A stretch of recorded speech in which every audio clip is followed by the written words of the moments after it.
Para subscribers yang berbahagia, selamat tahun baru, mindset baru, semangat baru, harapan baru.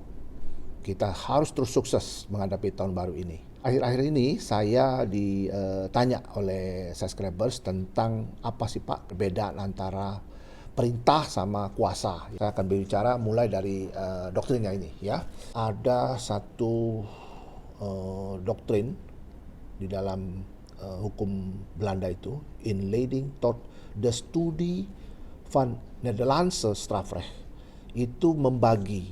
Jadi dibagi dua itu. Pertama yaitu yang disebut dengan opsdah, perintah. Perintah itu dibagi dua ya, perintah dari pejabat yang berwenang, artinya itu pejabat itu bekwam de volk. Saya akan jelaskan dulu mengenai pejabat ini. Pejabat ini lahir dari undang-undang tentang administrasi negara ya, tentang administrasi ini. Dia menyebutkan begini, ketika orang itu mendapatkan beschiking, maka di situ melekat secara atributif, azasnya itu melekat kepadanya itu kewenangan dan segala sesuatu yang kewajiban dan hak-hak yang diberikan oleh undang-undang secara tegas di situ.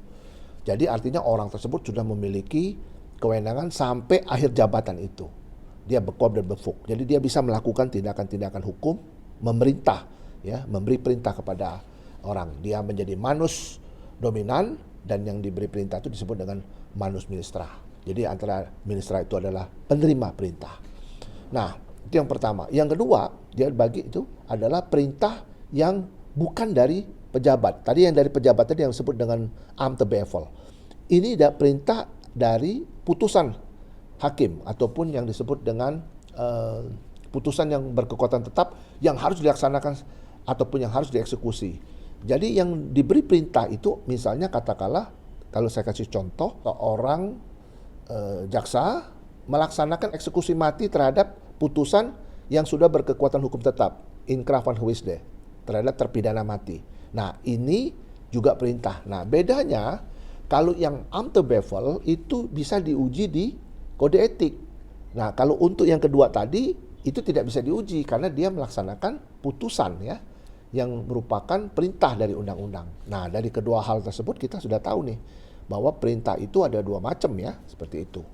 Nah, kita mau bandingkan dengan volmah. Apa itu volmah? Volmah itu kuasa.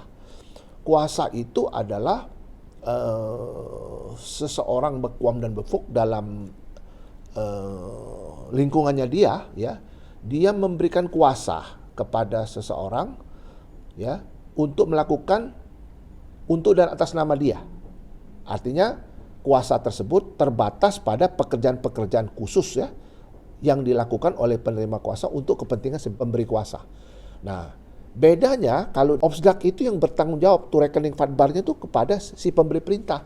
Tapi kalau volmah yang memberi kuasa kepada yang penerima kuasa itu sama-sama bertanggung jawab terhadap pekerjaan yang diberikan, ya kan?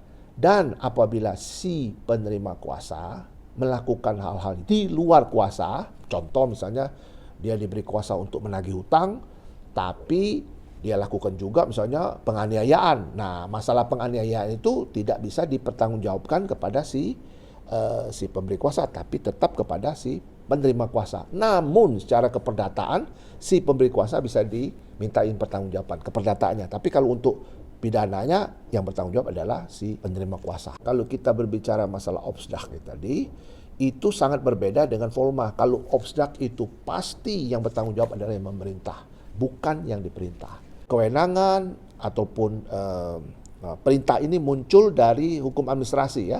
Kalau orangnya itu diberi secara atributif kewenangan, kalau organisasinya itu diberikan azas yang disebut dengan ordonantur.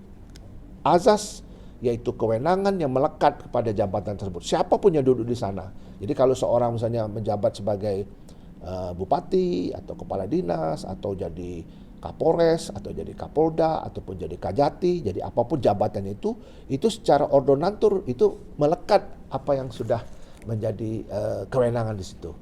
Mudah-mudahan apa yang saya sampaikan bermanfaat dan menambah wawasan kita di tahun baru ini. Kita tetap bekerja keras dan tetap semangat.